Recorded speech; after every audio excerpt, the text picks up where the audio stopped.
On this episode of Narcissist Apocalypse, we talk with an abuse survivor named Faith, and Faith was in a controlling relationship with a charismatic abuser.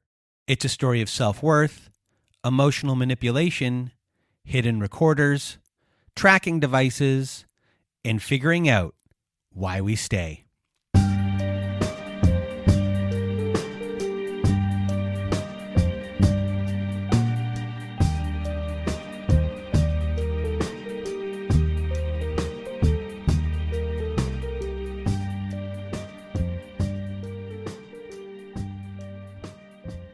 Welcome to Narcissist Apocalypse, everyone. I am Brandon Chadwick, and with me today we have Faith. How are you? I'm good, thanks. How are you? I am doing well, and thank you so much for being here with us today. And if you want to be a guest like Faith is today, go to our website at narcissistapocalypse.com, click on our guest form button, fill out the form, and press the submit button. Also, we have a support group at our website. We have Zoom meetings every Wednesday night, Thursday afternoons, and Saturday nights. And we have forum boards for you to post on as well. And we also have a newsletter at narcissistapocalypse.com. And you also get a free workbook for every new survivor story with that newsletter. And that is all at narcissistapocalypse.com. And today we do have a content warning as we do discuss physical abuse, physical assault, and we do that graphically as well as homicide threats in this episode. And this is an older episode. This is a re-release, and I did my best to fix up the sound. Everything else remained untouched. The only difference is tomorrow there will be a follow-up episode to this old episode that goes in depth on the patterns, and that's the only new thing when it comes to this episode. And today we are going to hear Faith's story, and Faith reconnected with a man from college who had once ghosted her, and he came back very charming, attentive, and full of certainty. He pulled her in, and he made big promises, and he future faked, and he encouraged her to give up everything that gave Faith her independence.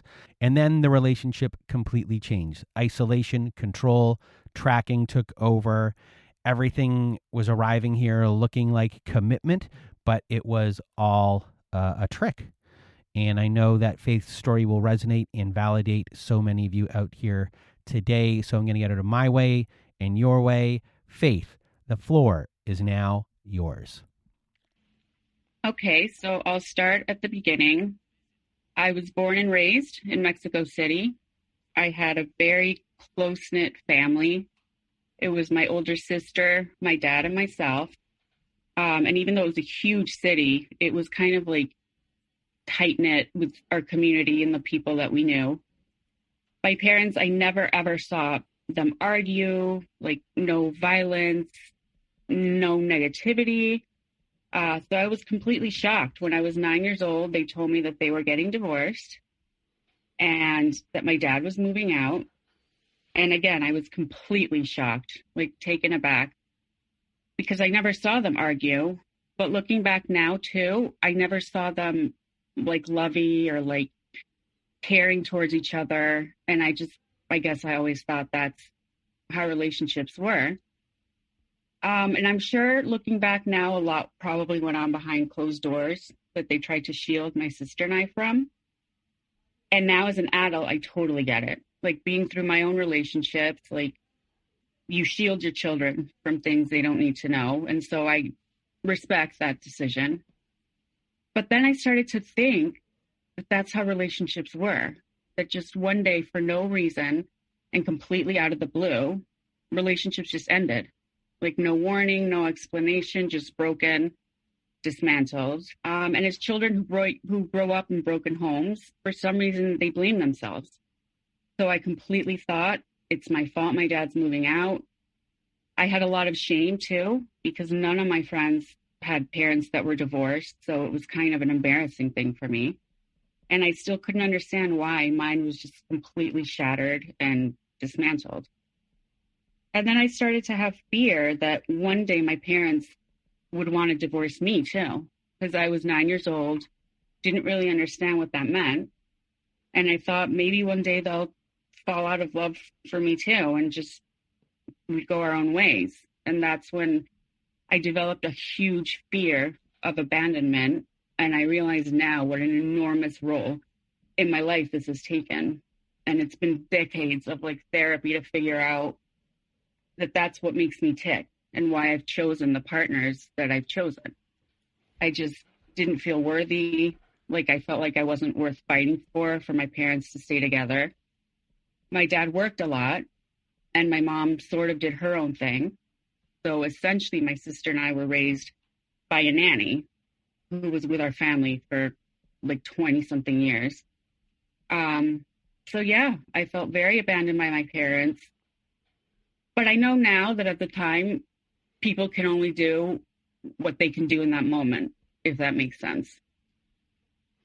So it's not like you blame your parents for anything. They were doing as best they could with the knowledge that they had and the skills and the tools that they had, and there's no blame here to go around as far as how you were raised, and that was just how it was.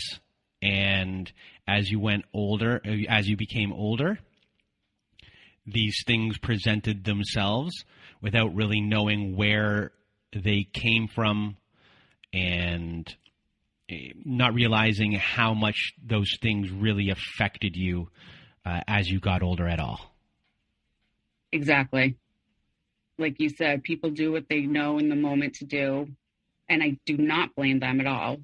And I realize now it was definitely nothing to do with me, and people should never stay together for the sake of the children. That's what I believed at the time, but that's definitely not the thing that they should do. So after my dad moved out, and he was somebody I loved, and to this day love so profusely, and we have such an amazing bond. But again, it scared me that somebody I loved so much was no longer as much of a part of my life as he had been, and it shaped my beliefs about relationships. I began to have this like overwhelming feeling of not being safe. And it's weird to think about because I'm a social worker now, so all of this makes sense of how I didn't have that secure attachment. And again, it changed the way I viewed the world. I always feared abandonment, and I always had that need for being loved.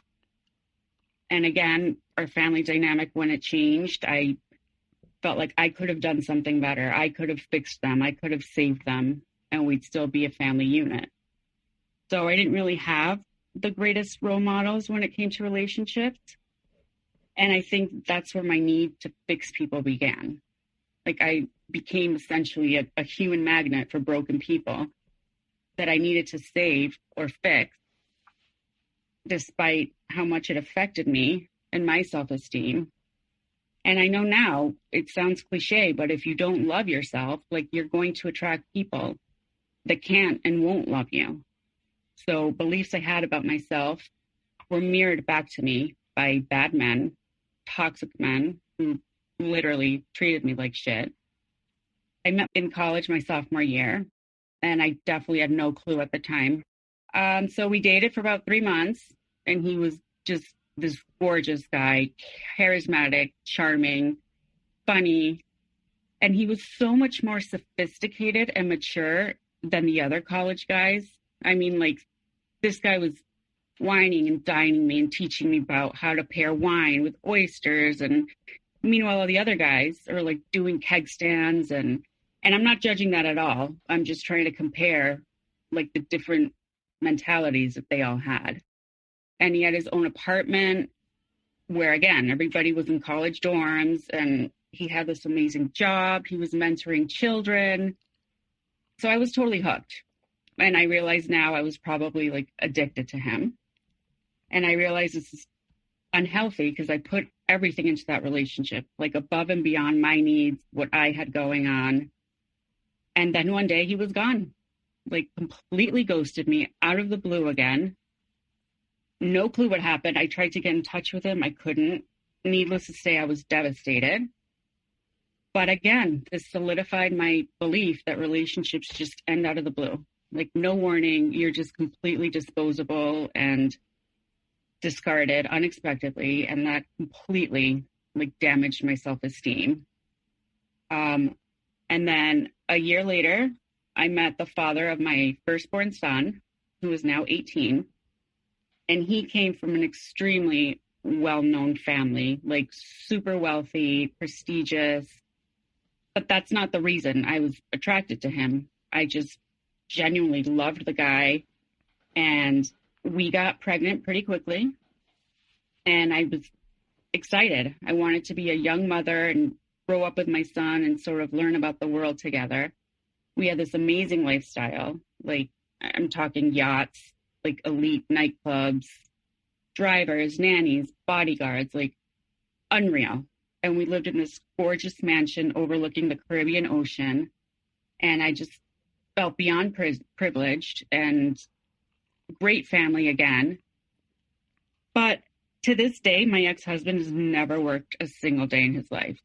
So he was like a trust fund baby, playboy, and he had bipolar disorder, but he never ever believed in medication. So his mood swings were very, very rough for me. The lows, he'd stay in bed all day and not get out of bed. And then the mania was like spending sprees and talking really fast and like these erratic thoughts, like he was going to build a ladder to like the moon, and just really, really bonkers. And I was going to be a mother, and I thought I can't be taking care of him and taking care of my son at the same time. So it was completely all like material, superficial stuff that lifetime, like the lifestyle that we lived.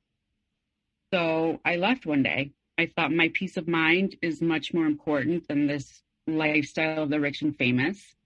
So I literally took one suitcase and my 2-week-old son, he was 2 weeks old at the time.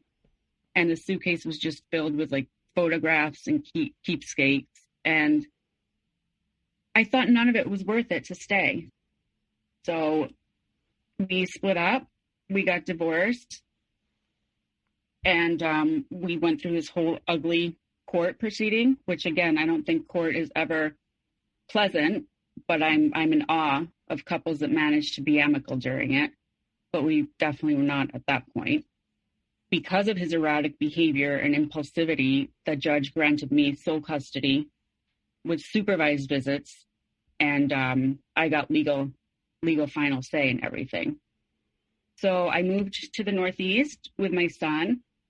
I found a nice condo.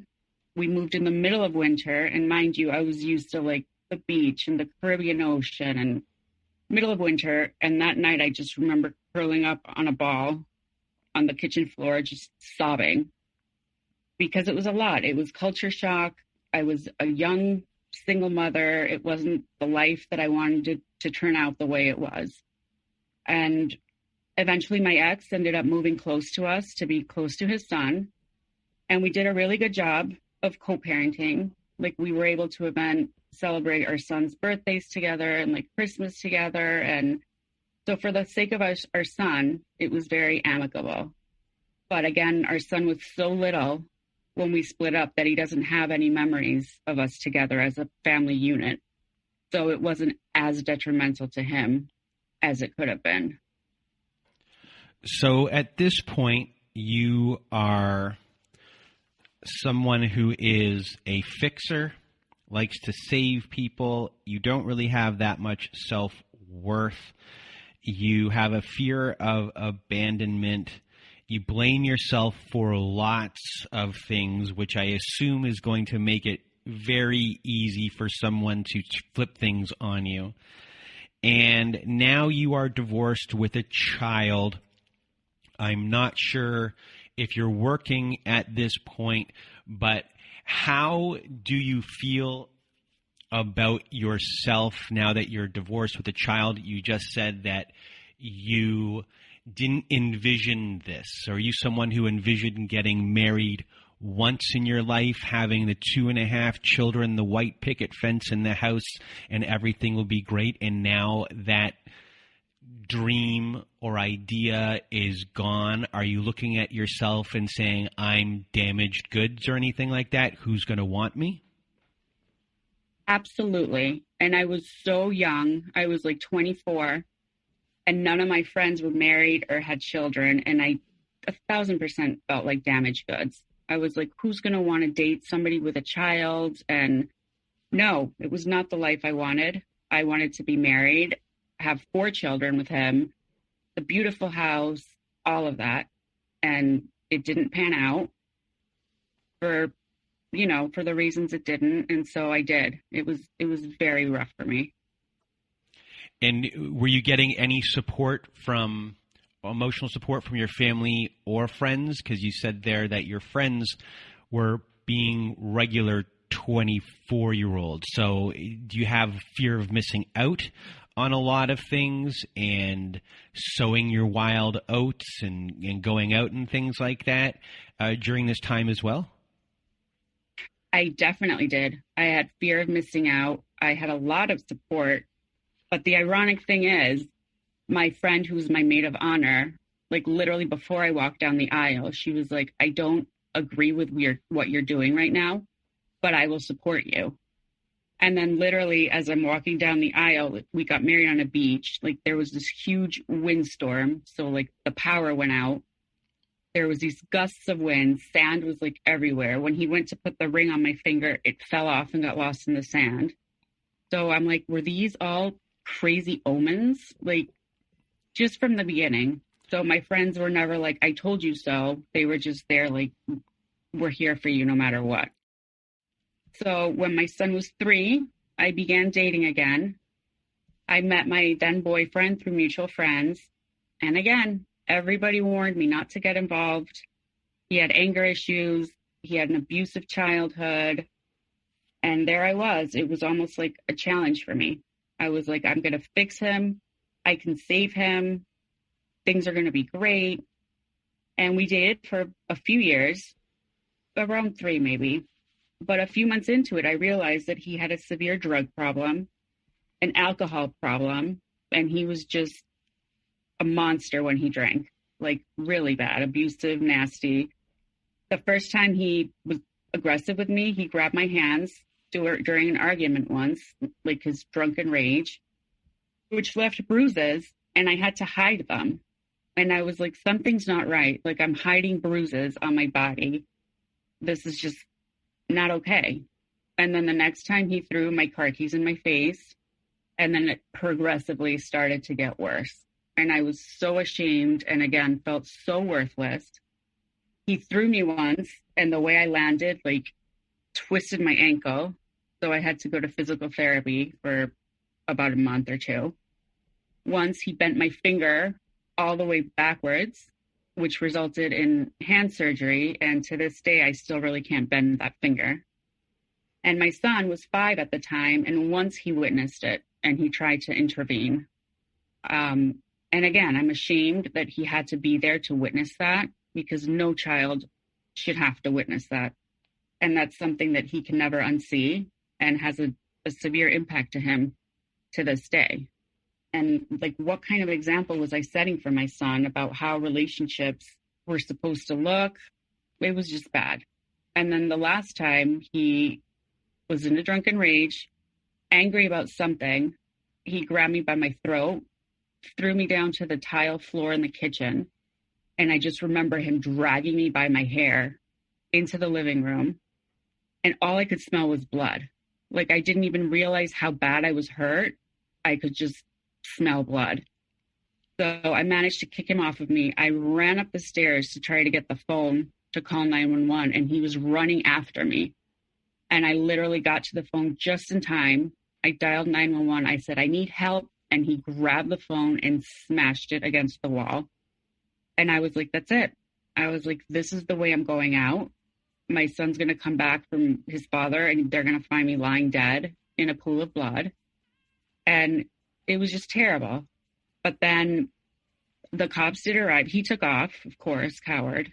The cops arrived, and the back of my head had like a huge contusion. So I was taken to the hospital in an ambulance. I had 9 staples to the back of my head. And I guess it was just the adrenaline of trying to survive that, like, that's why I didn't even realize where I was hurt. I just knew it was bad from all the blood, but it was like a horror movie. I was like, this is not real life. This is not really happening to me. So I numbed myself. I decided not to feel. Like, if I don't feel, then it's not real. The cops asked me if I wanted to press charges, and for whatever stupid reason, I didn't. Maybe out of fear or like embarrassment. So when that happens, the judge automatically rules a restraining order for like a year. So he was charged with physical assault and interfering with an emergency call. And that definitely saved my life because it was only getting worse. And I did try to leave before, and they say it takes like 7 events for the woman to finally leave. And it's always the most dangerous part when you do leave, because that's when it gets really nasty.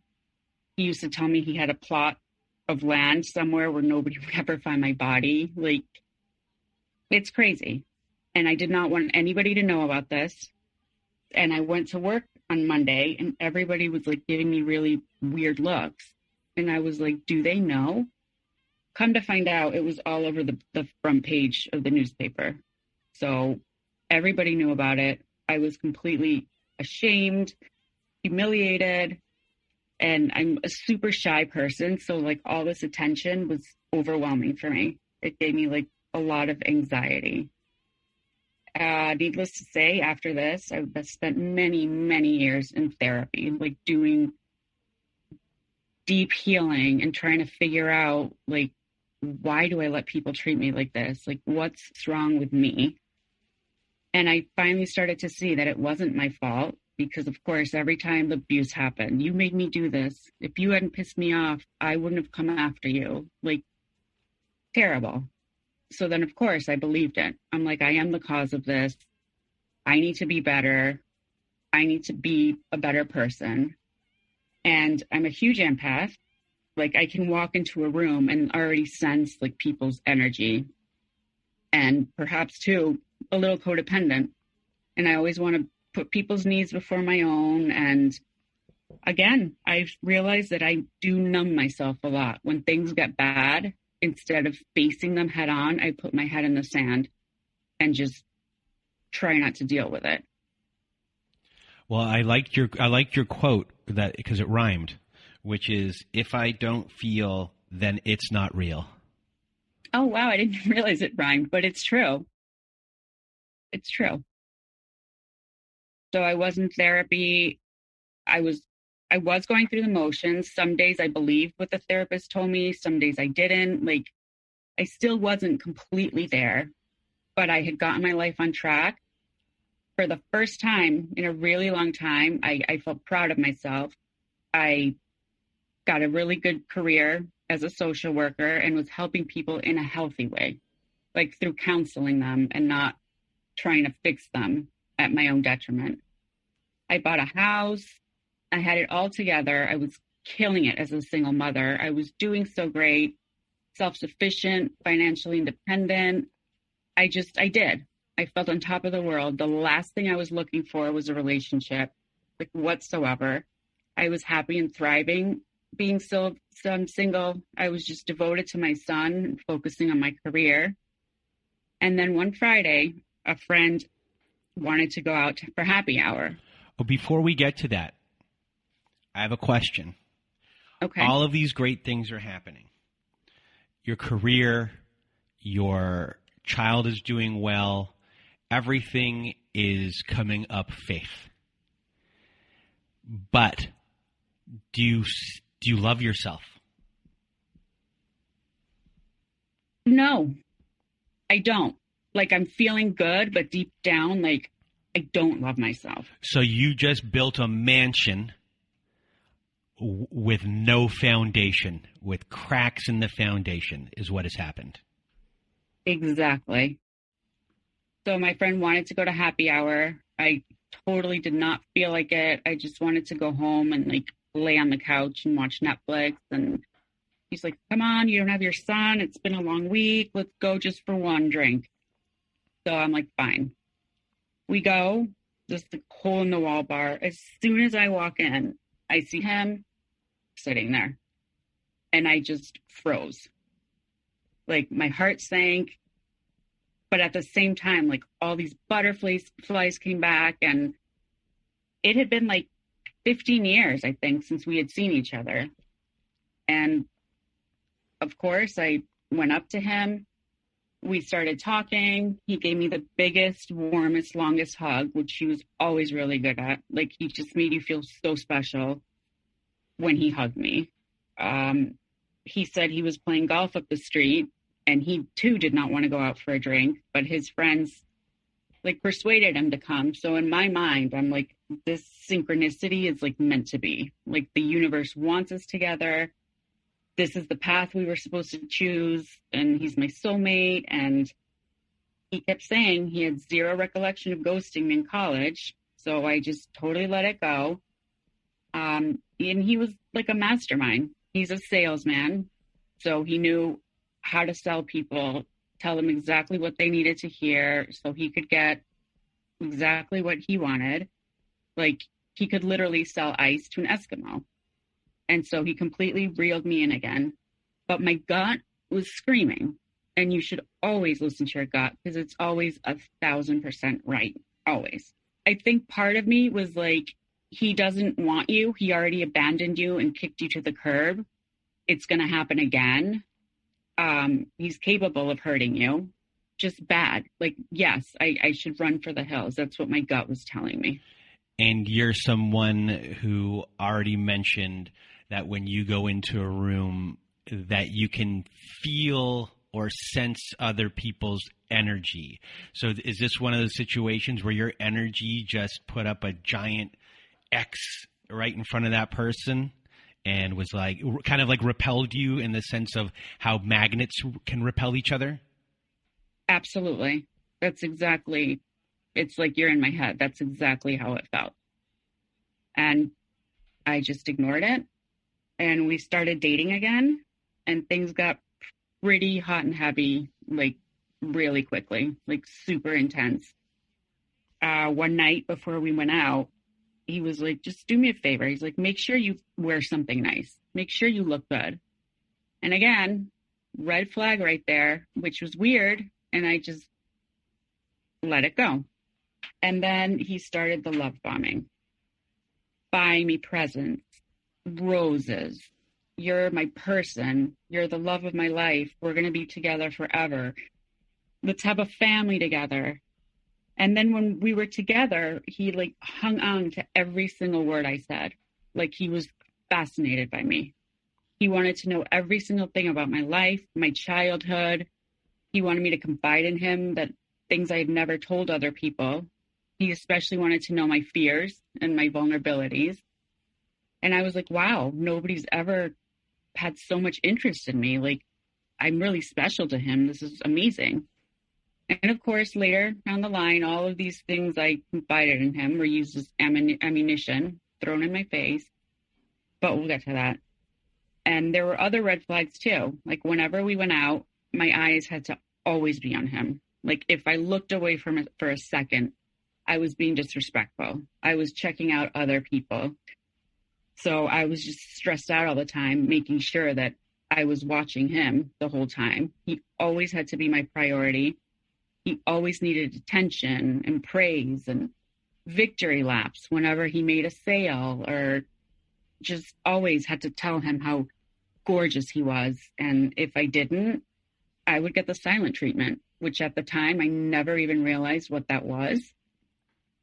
And it was just crazy. And again, it was transactional with him. Like, my love for him was unconditional, and his was always conditional, always transactional. I'd be like, oh my God, here we go again. He's going to abandon me. I would try anything, because the pain of the silent treatment was like unbearable. And it was just very cold, very callous. Like, we hadn't reached the tantrums yet. One day he called me up and wanted to meet up for dinner in like an hour. And I said, I'm sorry, I have plans. And it would have been rude to cancel on my friend last minute. So he lost it. He just went into a full-on rage, screaming at me, I'm not your priority. We should just not be together. This is just a bad idea. So that was the first discard phase.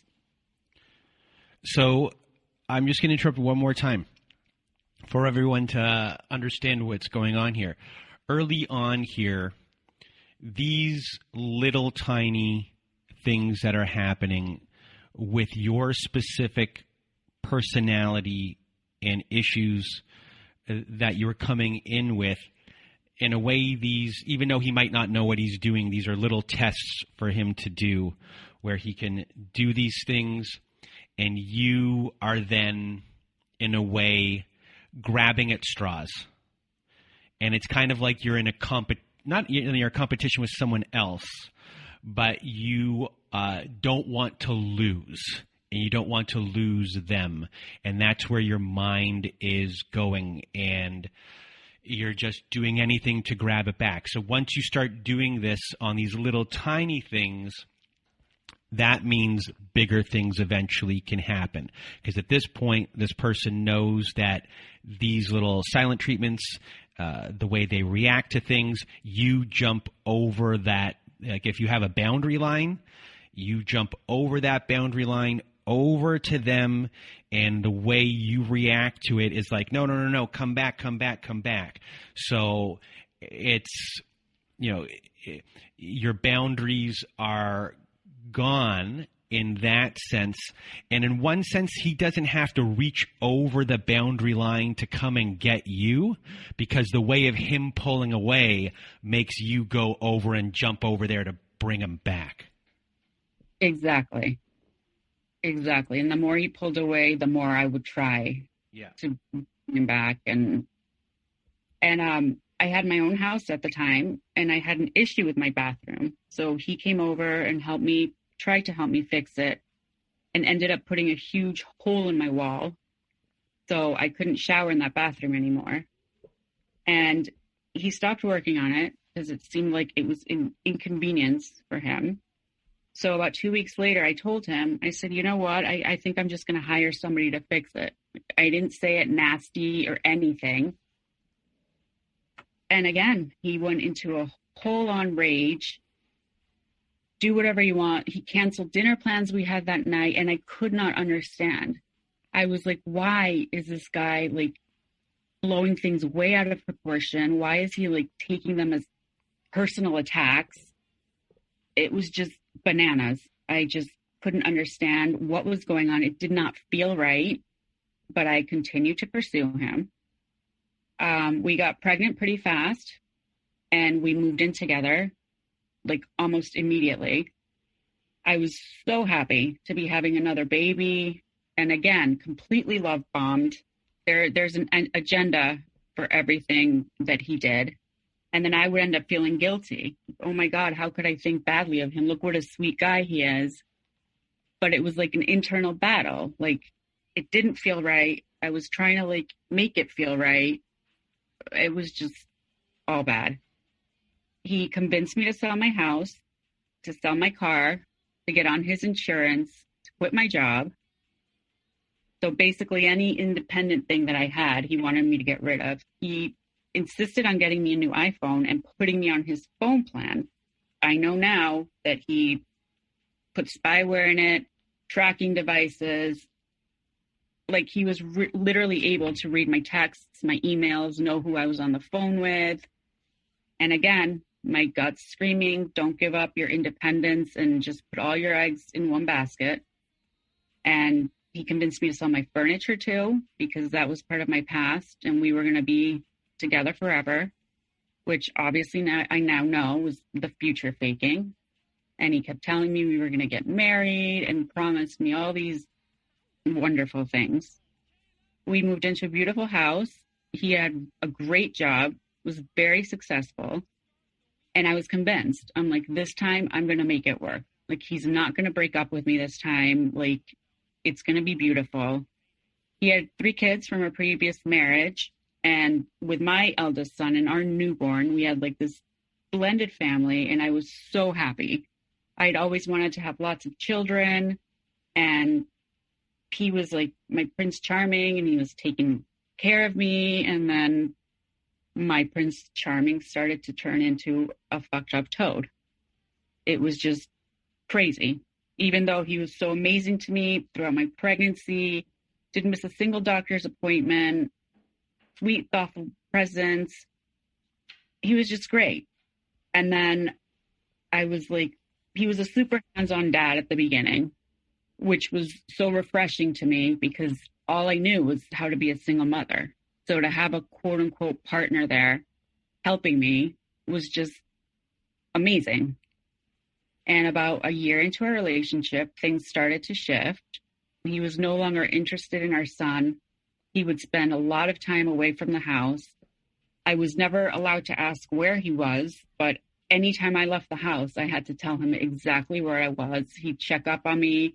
I had to answer his phone calls, his texts, and his moods and personalities started to change. Like literally in the morning when we're having coffee, he was just a completely different guy than by the end of the night when we're like going to bed.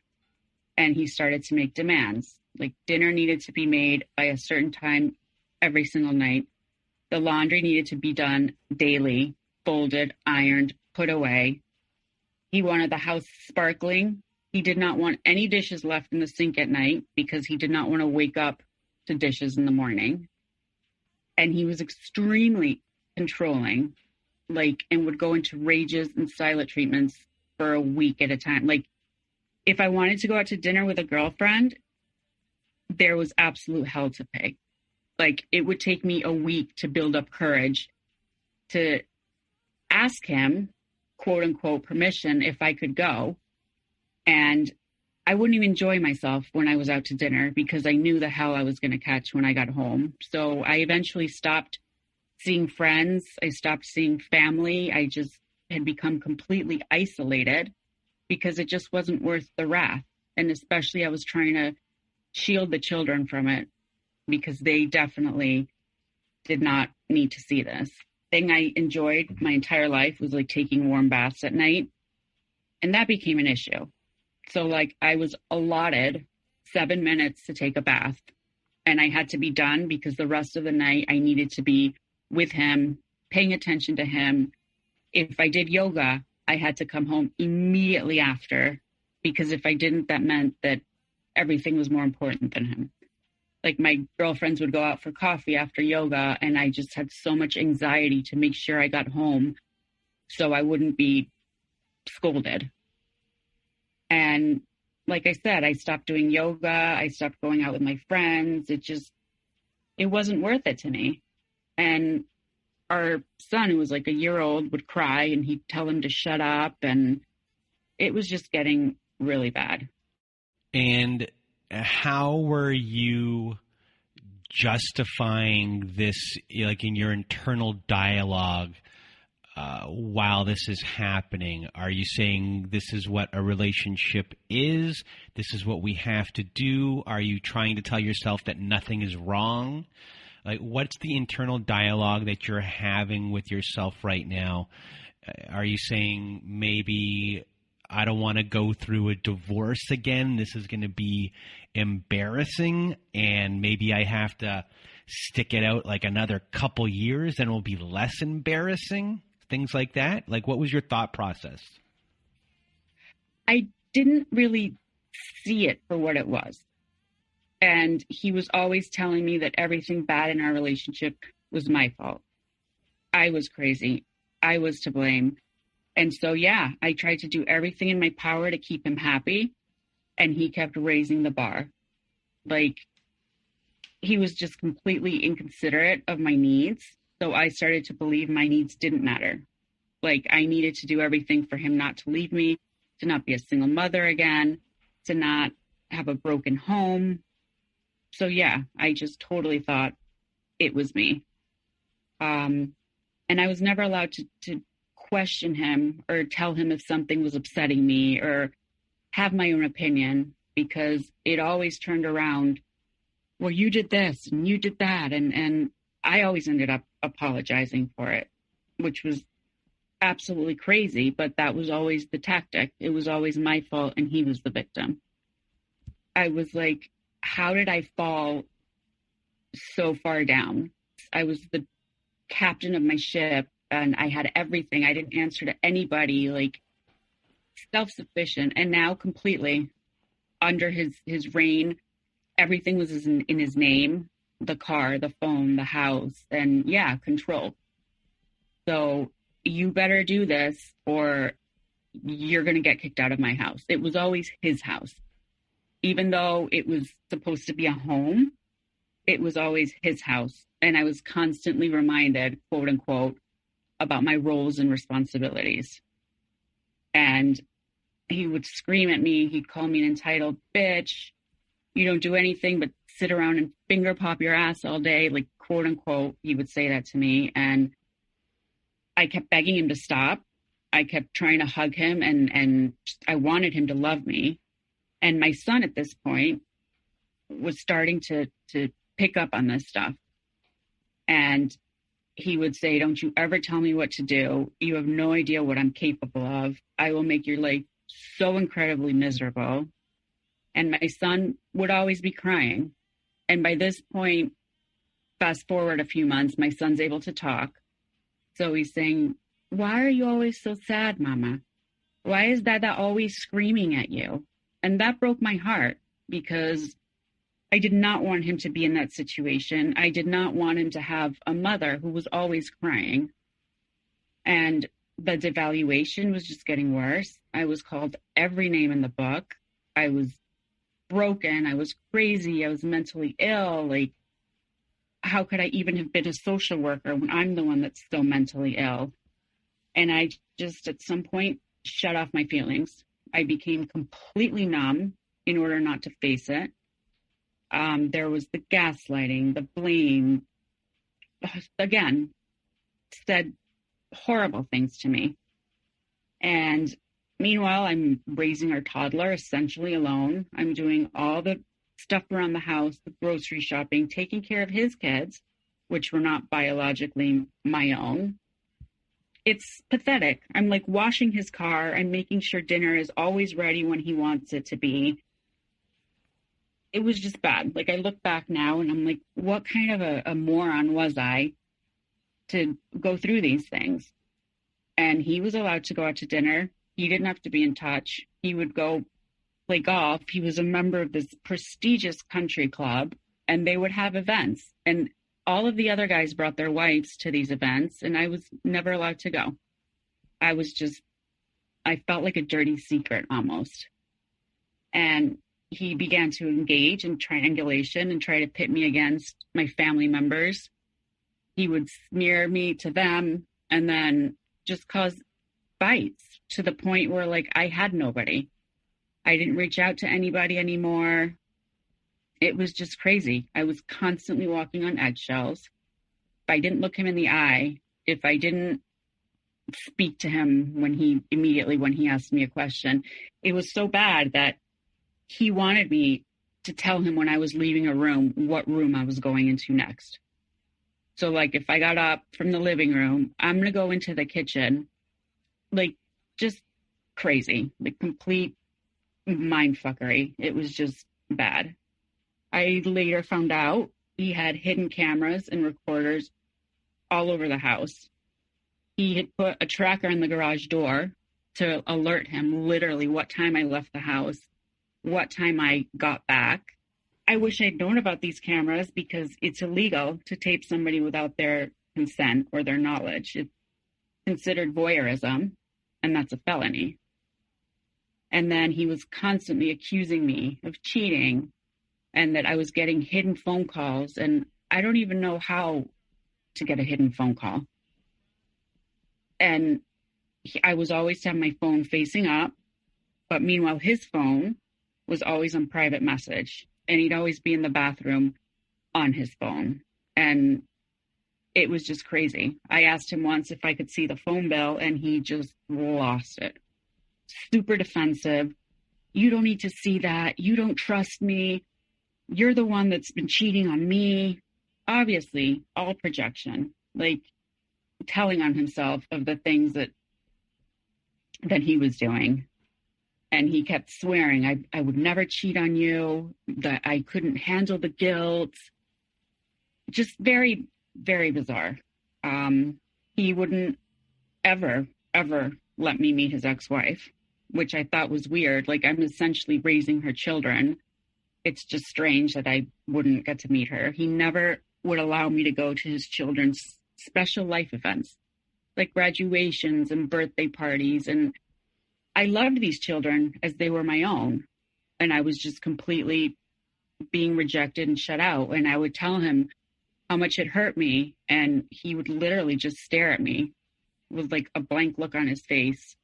Like there was nothing like inside him. And then again, whenever I started to stand up for myself, whatever I told him in the past was thrown in my face and used against me. And do you want me to start beating you up like your ex-boyfriend did? Because you probably deserved it. And he'd say, you're lucky to even be with me. He goes, because honestly, you're not ever going to be wife material. He goes, in real life, I wouldn't even be friends with you. And he goes, and by the way, you need to start wearing more makeup. I need for you to paint your nails red. And you need to wear sexy lingerie for me every single night.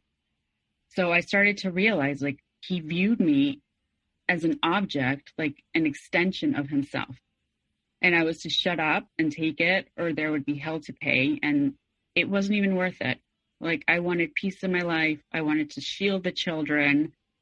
And again, I just shut myself off because I didn't want to accept it.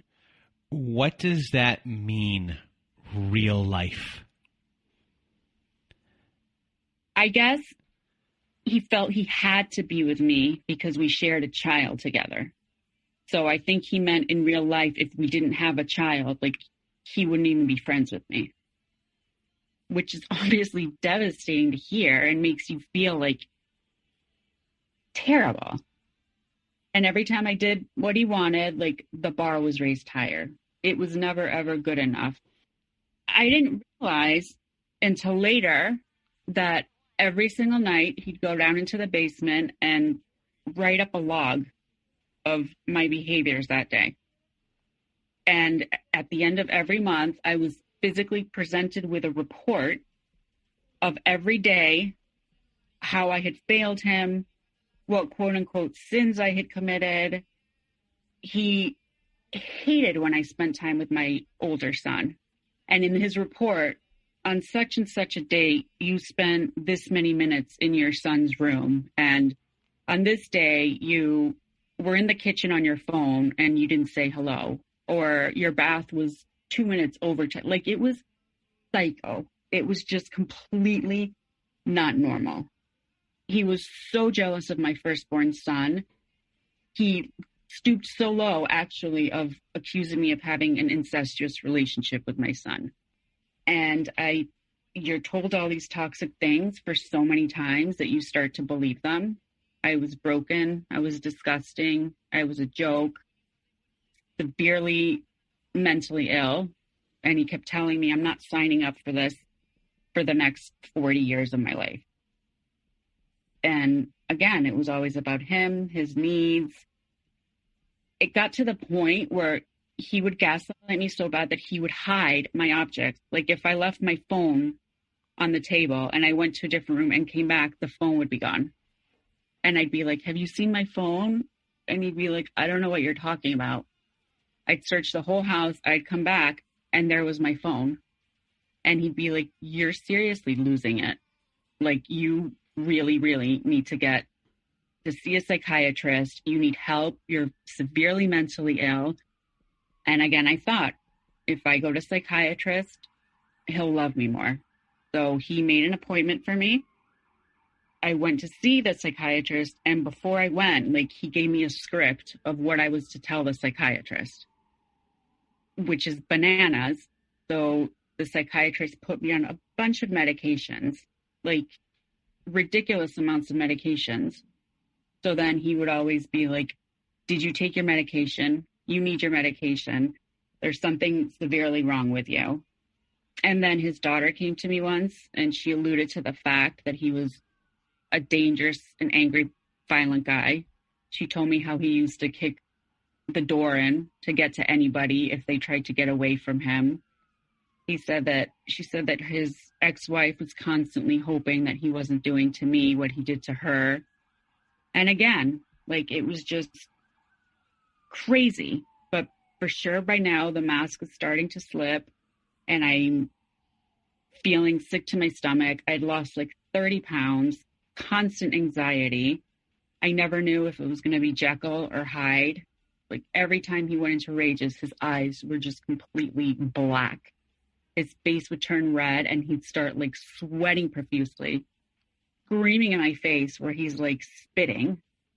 And I tell him like, you're scaring me right now. And he'd mock me. Oh, I'm so sad. You're scared now. Always told to get out of his house, get your shit. I don't care where you go, get out of the house. I'd come home sometimes and some of my stuff was literally on the street.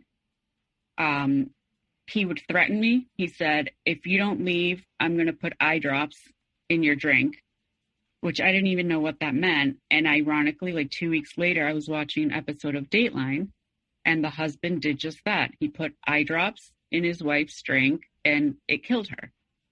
So I was like, holy shit, I'm living in an episode of Dateline. And my family was so scared. They were convinced that he was going to like dissolve sleeping pills in my drink and make it look like I had killed myself. It got to the point where I like made a video of myself saying, if something happens to me, this guy did it to me. And just as a side note for people that had questions about the Visine, Visine has tetrahydrozoline in it, which is a chemical in these drops, which is a constrictor of blood vessels. They make everything more narrow. So less blood can flow through them. And it's supposed to go inside your eyes. It was never meant to go inside your stomach. So it reacts differently when you swallow it.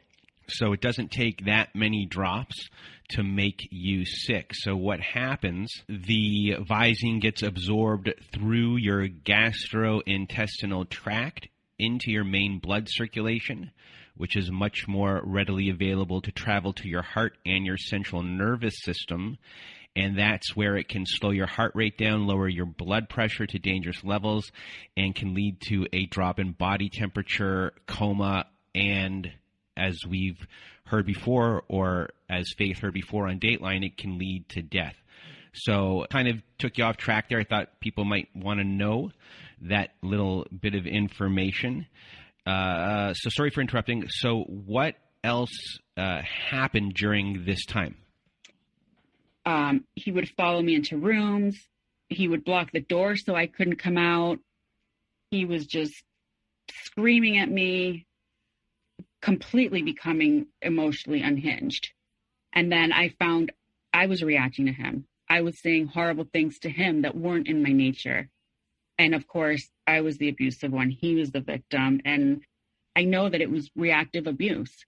Like, there's only so much you can take before you completely lose it. I literally, like, no longer knew who I was. I was emotionally exhausted and drained from trying to keep everything in order and protect the children, protect myself from this demon. I was constantly being discarded and thrown out of the house. All like every 2 weeks, I was told to get out. And then the hoovering would happen. Never ever an apology or acknowledgement of his behavior. Just more talk about how we're going to get married and how I'm his person and how he's going to go to therapy. And he wants nothing more than for us to work out. I was very scared of him. And he was very, what's the word I'm looking for? Not passive aggressive, but like a mastermind. Like, he knew what he was doing. He knew how to say it to me in a way that I would buy it, that I would believe it. He held everything over my head.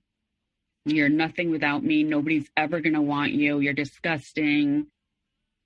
It's just terrible, terrible, awful way to live. I couldn't figure out why I was constantly in fight or flight, like super hyper vigilant about everything. And when I had sold my house, I put that money into a separate account and I was contributing to bills and stuff. But I thought I have to safeguard this money. And then slowly he would start to give me this sob story, like squeeze tears out of his eyes that he needed money. So I would, quote unquote, lend him money. He swore on everything holy he was going to pay me back.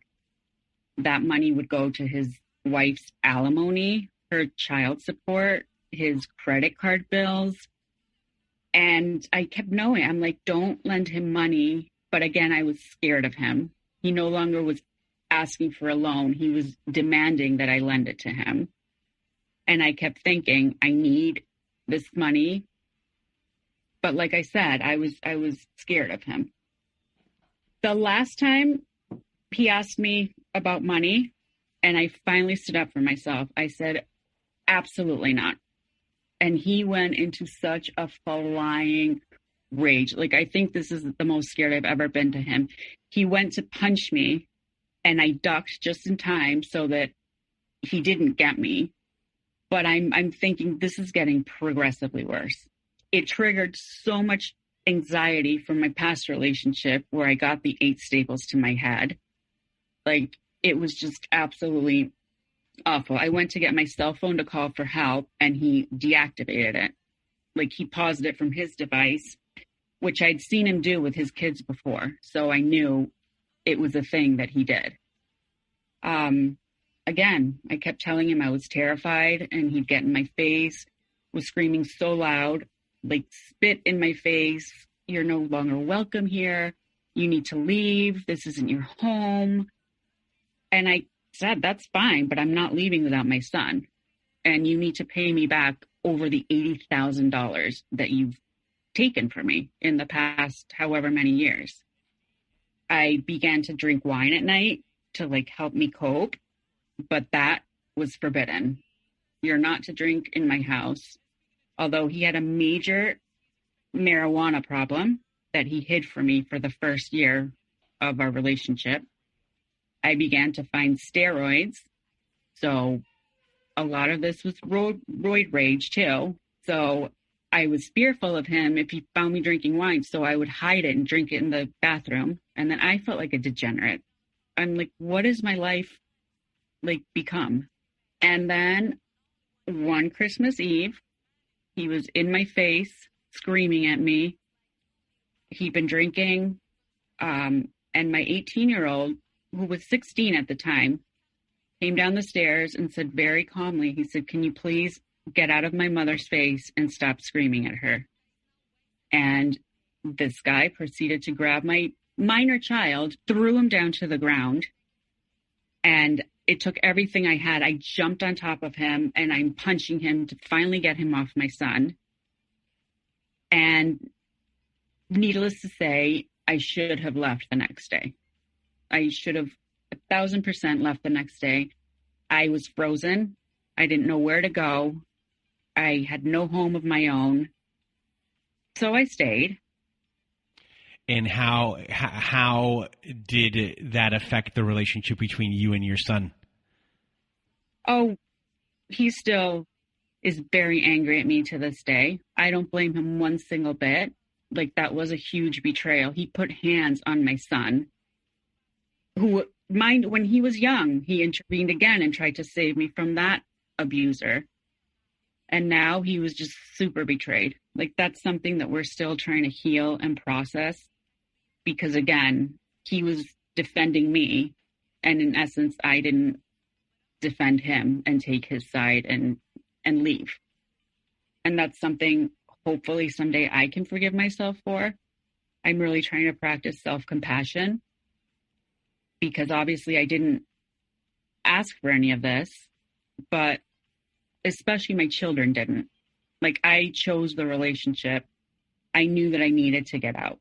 Like, it was just getting really, really bad. It was affecting both my sons. And it's funny because when his mother would come visit for holidays, she'd say, my son is a carbon copy of his father. And I never knew what that meant. So I know now that it's intergenerational trauma. And by leaving when I finally did, I put an end to that, because there's no way my son was going to grow up to think that that's the way you treat people. And the thing that was so sad was coming to the realization that the person I fell in love with at the beginning never actually existed, which to this day is very, very hard to accept. Like, that person never, ever existed. So I started Googling and researching and listening to podcasts, and every story was almost exactly like mine, like textbook, like describing him. And I realized I was not crazy. I was not at fault. It had nothing personally to do with me. I see that now. Like, we take it very personally, and it's just a pathology that he's had his entire life. And I'm sure the pattern is going to repeat and repeat and repeat. And I'm such the complete opposite of anybody like that. So it was beyond my comprehension how such an evil person could even exist. But I slowly started to find my voice. I started to stand up for myself. And this is when the rage got so much worse. Like, he knew that he was starting to lose control. He knew that I had figured him out. Like, the mask was totally off and I knew exactly who he was. And it was just really bad. I went to see an attorney because he kept putting my stuff on the street. And I went to see what my rights were because we weren't married, thank God.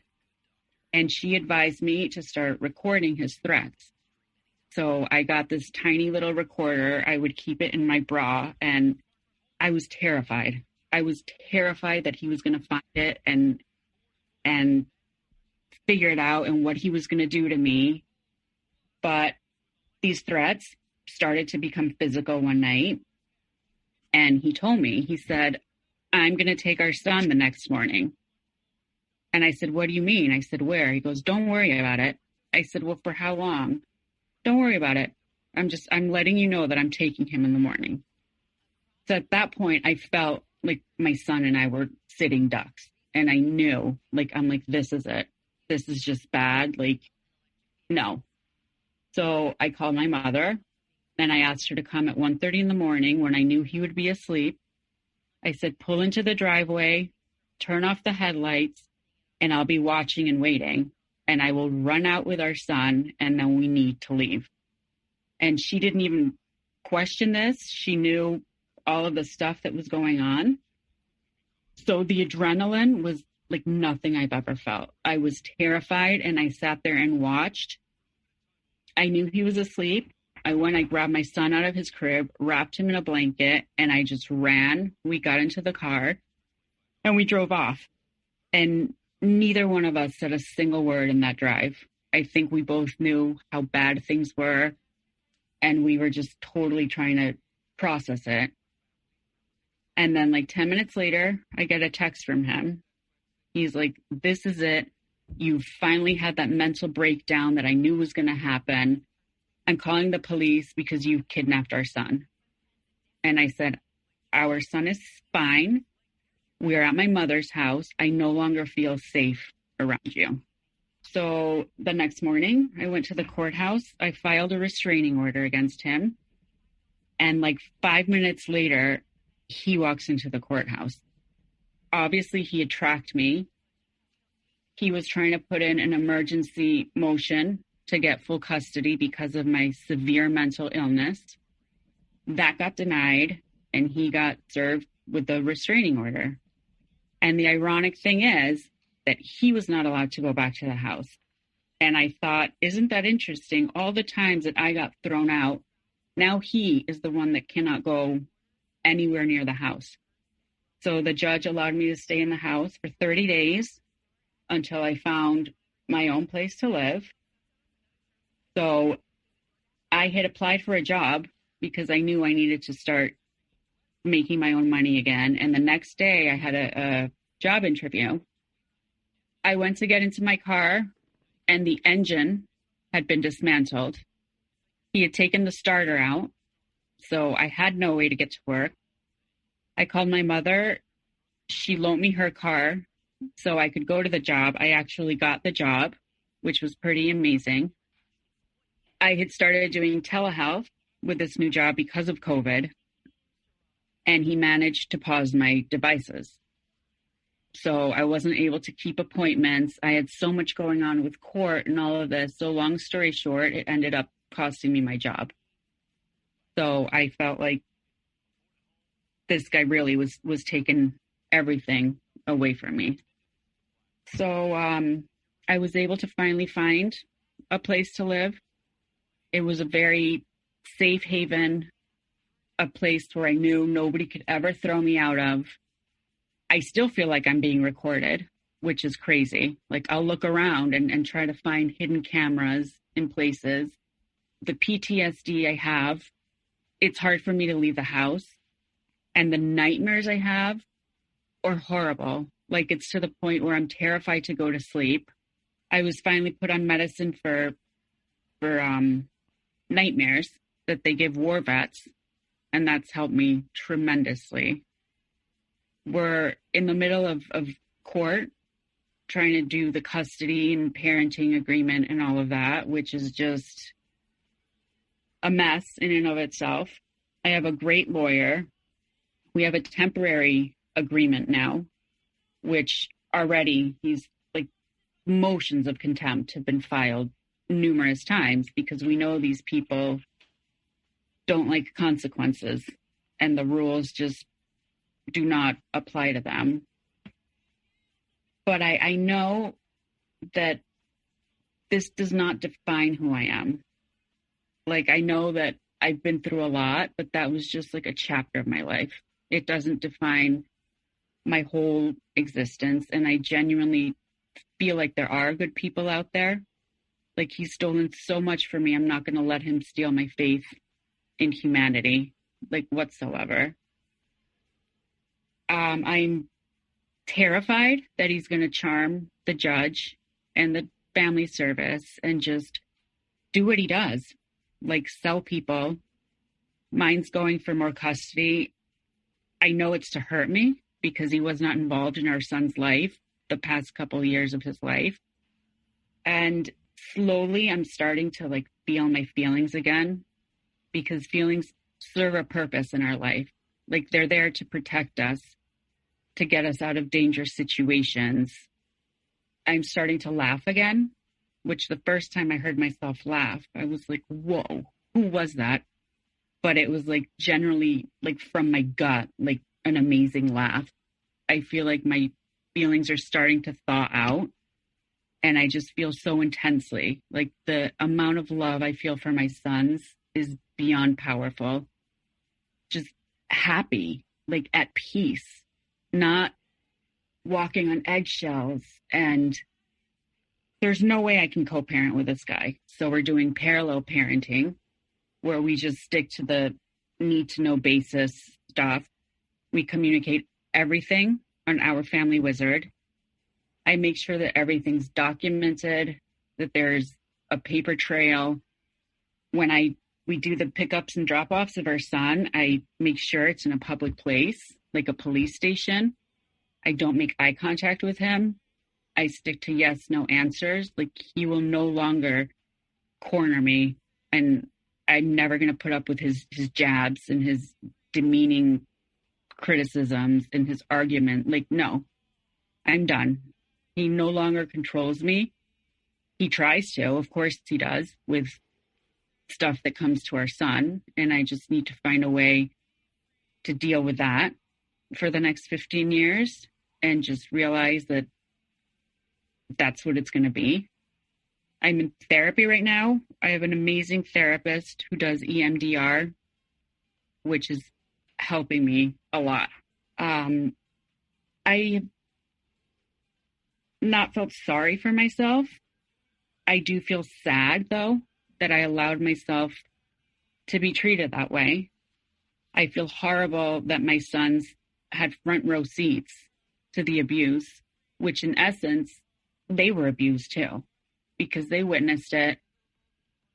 He stole moments from me that I will never get back with my children because I was so disturbed that I couldn't be present in the moment with my children. And they deserve a happy, healthy mother. So slowly we're starting to build memories together again. bonding. Like they know that I'm there unconditionally for them. I'm slowly starting to pick up the pieces of my life, and that feels amazing. Like it's the most excruciating thing I've ever been through in my life, but it's also the most empowering thing I've ever been through in my life. Recovering from this trauma and healing and starting to work on the whys. Like, why do you continuously allow people to treat you like this? Why did you put up with it for so long? And again, people don't have to understand why I stayed as long as I did. And unless you've actually been through it, nobody can understand what a horrible nightmare it is to live through. And I'm so proud of myself that I was able to get out. I feel like I got the last laugh because I'm going to go on to an amazing life, and he's stuck with himself for the rest of his life. I know that he already has a serious girlfriend, which I'm sure has been going on all the time. I'm like devastated and trying to heal myself, and he just never even looked back, like discarded, like I never even existed, which is heartbreaking. But again, I'm learning that it wasn't me. I can't take it personally because I'm sure he's going to do it to his new supply, and he's always going to keep trying to feed that supply, and it just sucks. But I will get to a place where I will forgive myself. I hope that my oldest son forgive me and we can heal that relationship and just find my worth and start loving myself so that this never, ever happens to me again. But I can thoroughly say that I now know what red flags to look for and to just run for the hills. So before we end our show, do you have any words of wisdom or advice for everyone listening? Just get out. It's not going to be easy, but it's 1,000% worth it. These people do not change. They get so much worse. I'd say grab your toothbrush and run like a motherfucker because we're worthy of love. Like, it is our birthright to be happy and at peace and respected, and it will never happen with these people. So just save yourself because you will never save them from themselves. So, Faith, I really want to thank you for being here with me today, with everyone today, and sharing your story, because you did a very good job of telling everything and getting into the nitty-gritty of your feelings and the depths of your feelings and the despair that you were feeling, which is not an easy thing to do. And you're able to tell your story and give people insight into the tactics that were used against you and the slow build of everything as well. So you did a fantastic job here. Unfortunately, you were here to tell your story, but you're here because I know you really wanted to help people, and for people that are going through it, to help them maneuver their way out of it, and for people that might not encounter this stuff, to help them with the red flags that might eventually pop up on their radar, to help them eventually build a better boundary system. And I hope nothing but the best for you and your family, and mending the fences between you and your eldest child, and I hope that goes well. And everyone here is giving you a big hug and just a really big thank you for letting it all hang out there and, you know, just being you today. So a really big thank you. Thank you so much. And thank you so much for giving me the platform to share my story. It's my sole mission to help survivors heal, to educate judicial systems. I am writing a book, hopefully, that will help people. And if I help at least one person, then my mission is complete. Well, thank you so much, Faith, for being here again. And if you want to be a guest like Faith was today, go to our website at narcissistapocalypse.com, click on the guest form, fill it out, press the submit button. Also, we have a support group. We have Zoom meetings every Wednesday night, Thursday afternoons, and Saturday nights. So the support group button is also at our website at narcissistapocalypse.com.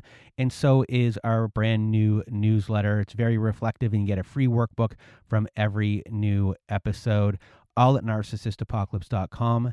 And that is it for today's story, for today's survivor story, today's episode. So for myself and Faith, we hope you have a good night.